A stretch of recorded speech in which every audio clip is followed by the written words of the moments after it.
Buenas, doctora Paliza, ¿cómo está usted? Buenos días. ¿Cómo estás,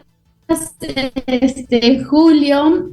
Muchísimas gracias por la invitación. Solamente una pequeña precisión. Yo he sido viceministra de Seguridad Pública. Exacto. Orden Interno era el otro viceministerio. Y actualmente soy directora del Centro Legal Comunitario María Trinidad Enríquez. Nosotras somos una organización de abogadas feministas que brindamos acompañamiento legal en diversos temas, ¿no? Mira, sobre el tema relacionado con las últimas modificaciones, no solamente es preocupante porque todas estas modificaciones están relacionadas con temas muy sensibles, ¿no? Como los procesos penales, con la forma en la que se dictan las medidas, las detenciones preliminares, en la forma en la que, por ejemplo, se entiende al crimen organizado. Pero lamentablemente estas modificaciones son, pues, creo, el resultado de la crisis política en la que vivimos, la crisis de gobernanza, de representación, porque creo que es bastante evidente que a los congresistas y al gobierno que aprueba, que también permite que estas leyes se promulguen,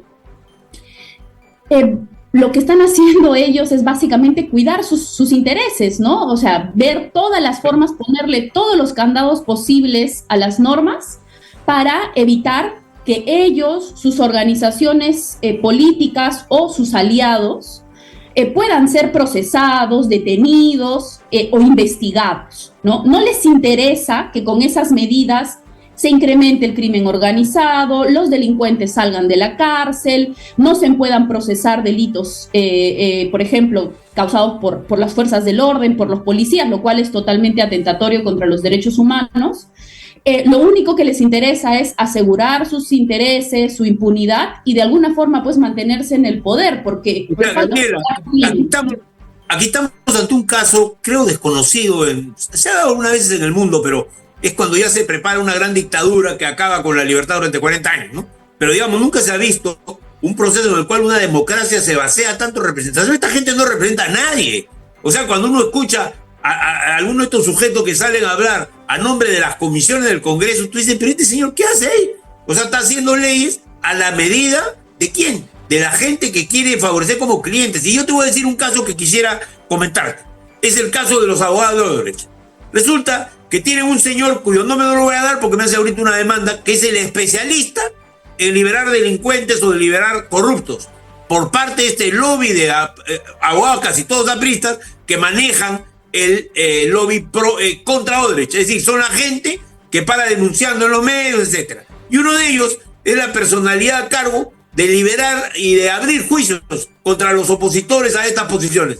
Es un tipo que tuvo que ver con el caso de Adubiri y varios más, el de Goyo Santos y otros líderes populares que han sido, bueno, equivocados o no, gente a la cual le abría juicios este señor y cobraba por ello a las grandes empresas para poderlos meter adentro. Entonces, ese tipo de gente son operadores de la contrajusticia y ellos están ganando la batalla porque tienen acceso al Congreso, representan un partido que ahora no representa en el Perú a 4 gatos, o sea, eso hay que decirlo claramente, y sin embargo tienen una fuerza institucional y un poder sobre el Poder Judicial que se mantiene en algunos aspectos. Entonces yo diría que aquí tenemos una batalla complicada porque además hay lobbies activos, bien financiados, que tienen que ver con, por ejemplo, todos estos abogados que tuvieron el arbitraje de Odebrecht. Tú sabes, se ganaron estos bandidos 810 millones, y entre ellos el señor Abanto, que es el que sale a defender a medio Perú, al medio Perú corrupto. Entonces uno dice, ¿qué pasa? ¿Qué ocurre con el sistema que además tiene el veneno de estos malos abogados que ayudan a impulsar estas causas también, que son totalmente injustas, porque tienen que ver con todos los temas prácticamente, ¿no? Mira, creo que es bastante sintomático este tipo de acciones. ¿Por qué? Porque yo creo que a raíz de, no sé, del modelo económico, político, cultural que se ha implementado en nuestro país los últimos, no sé, 30 años, digamos, muchas de las instituciones que deberían servir para sostener, para contribuir, para robustecer la democracia, como el sistema judicial, como el sistema de partidos, las diferentes instancias de participación, sido pues puestas al servicio de los intereses de los empresarios, de los mafiosos. Entonces, yo sí estoy convencida de que el sistema político que tiene el país promueve, permite, pero además asegura la impunidad de los corruptos en el país. Es un sistema pensado para favorecer a los corruptos y para que el pueblo no tenga posibilidad de intervenir de alguna manera en este tipo de, digamos, situaciones, ojo, ¿no? Me permite, las principales reformas fueron hechas por una persona que se llama Fernando Tuesta. Y la historia la conozco porque yo trabajaba en el gobierno en ese momento en la PCM. Entonces, Vizcarra le dijo, por favor, quiero una reforma para poder hacer el referéndum, ¿no? Quiero una reforma política que permita que acabe este sistema que tenemos con el Congreso, que lo voy a cerrar, Y resulta que Tuesta llamó a unos cuantos alumnos suyos y amigos suyos porque no quería el Estado gastar plata en la reforma. Y se ofreció hacerla de manera voluntaria y gratis. Y él tenía, y hay que decirlo claramente porque salió en los medios también, el interés de volver a la OMPE. Entonces hizo una ley completamente acomodada a lo que quería en ese momento la mayoría parlamentaria, que como todos sabemos estaba en manos del fujimorismo y sus amigos. O sea, realmente él, como persona, no digo, sino como actitud del Estado, se permitió una ley completamente laxa. Ahí es donde aparece la posibilidad de inscribir a los 45 partidos que vamos a tener en las próximas elecciones. Ahí hay una serie de los errores que se han cometido que nadie ha criticado, lo cual demuestra una falta de prevención frente a los derechos muy importantes que tenemos nosotros en la parte electoral y que están desguarnecidos. O sea, por suerte el presidente del jurado de elecciones y el Congreso metió la pata con él y empezaba a pitear. Pero si no, hubiéramos tenido también un poder electoral que podría ser completamente obsecuente. Entonces yo lo que quería decirte era, aquí también hay una falta de prevención de la fuerza democrática y sobre todo faltan partidos, faltan instituciones que sean capaces de vigilar, ¿no es cierto? Creo que ahí hay un tema clave. No sé si pudiera referirte a eso.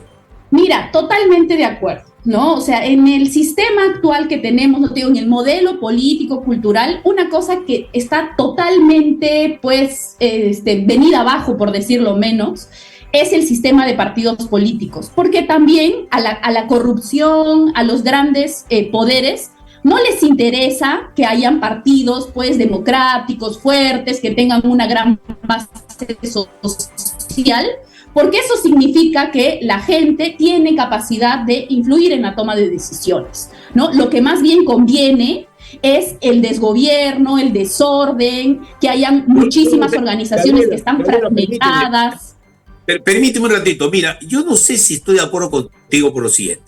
Yo tengo contacto por muchas razones de mi trabajo periodístico y digamos mi experiencia de vida, que es un poquito más larga que la tuya. Tengo un montón de amigos que también están al otro lado de la barda, ¿no? O sea, yo hablo con conservadores.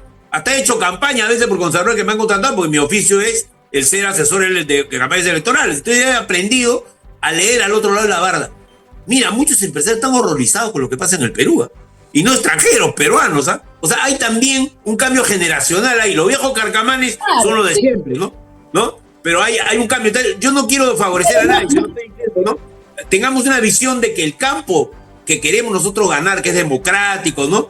Capaz de cambiar la situación, también tiene aliados entre algunos conservadores y alguna gente que no es corrupta, que está al otro lado, que son gente que hace negocios, pero que procura tampoco meterse, y acá en el Perú es casi imposible, ¿no?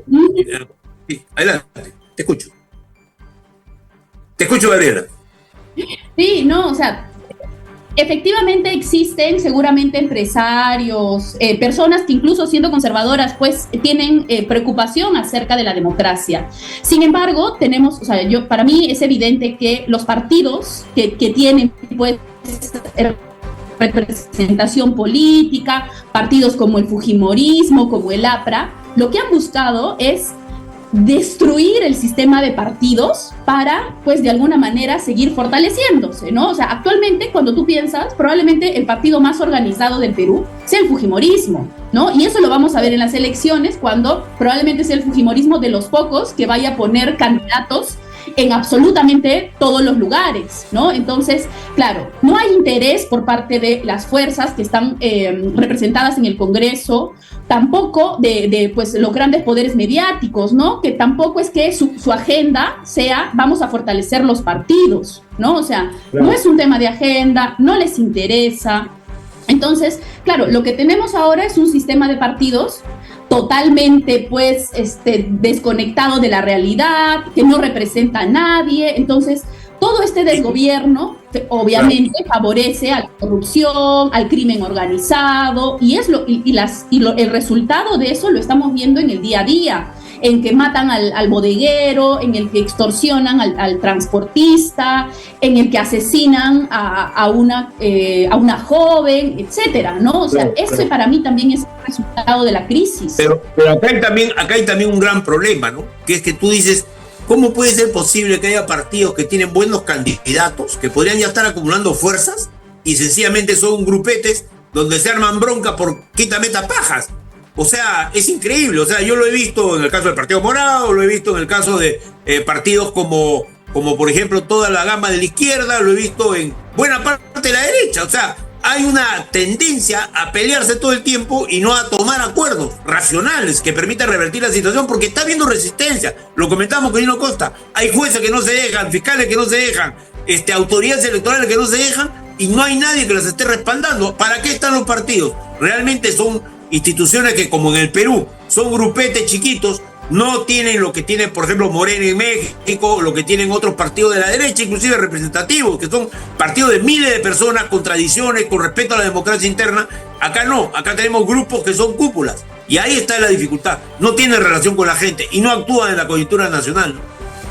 Claro, o sea, hay totalmente de acuerdo. Yo también he participado en espacios políticos y efectivamente el principal problema es que hay una incapacidad tremenda para organizarse, para llegar a acuerdos, pero además para sostener esos acuerdos, ¿no? Entonces lo que vemos es que los partidos se parten, se rompen, y no solamente los de izquierda, el centro, la derecha, ¿no? Entonces hay también esta incapacidad de, ni siquiera llamamos líderes, ¿no? Porque para mí, de verdad, las personas que dirigen muchos partidos, o sea, no tienen el liderazgo, pero de nada, ¿no? Sino... Y ahí también está el problema, Julio, ¿no? O sea, el problema para mí es que lo que ha pasado con los partidos políticos es que se han vuelto organizaciones que buscan defender intereses particulares. Se ha desvirtuado la naturaleza de los partidos políticos. Ahora los partidos políticos representan a las universidades que no se quieren licenciar, a las organizaciones criminales, a los narcotraficantes, a los mineros ilegales,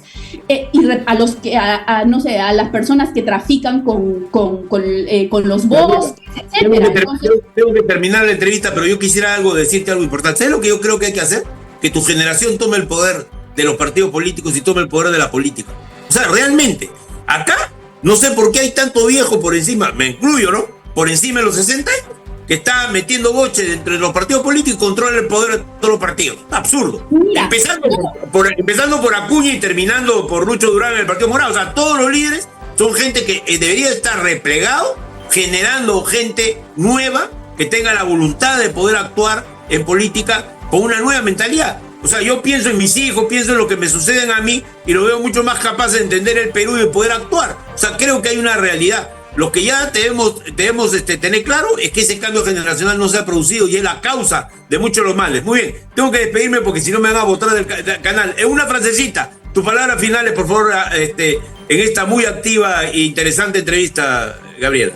No, gracias, Julio. Mira, una cosa que a veces no se toma en cuenta es que los jóvenes, ¿no? Mi generación, como tú dices, incluso los más jóvenes, tienen las condiciones de vida tan precarias en el país que de verdad no hay ni tiempo, ni posibilidad, ni recursos para hacer política. La política la hacen las personas que tienen cubiertas alguna de sus necesidades básicas, y esa no es la realidad de los jóvenes en el Perú. Claro, los jóvenes tienen que sobrevivir el día a día, ¿no? Entonces es muy difícil pues que encuentren el tiempo, los recursos para participar. Tú y yo que hemos participado sabemos que se necesita sobre todo tiempo, ¿no? Y los jóvenes están transitando, viajando durante 4 horas todos los días para llegar a sus trabajos, porque tenemos un sistema de transporte terrible. Así que, bueno.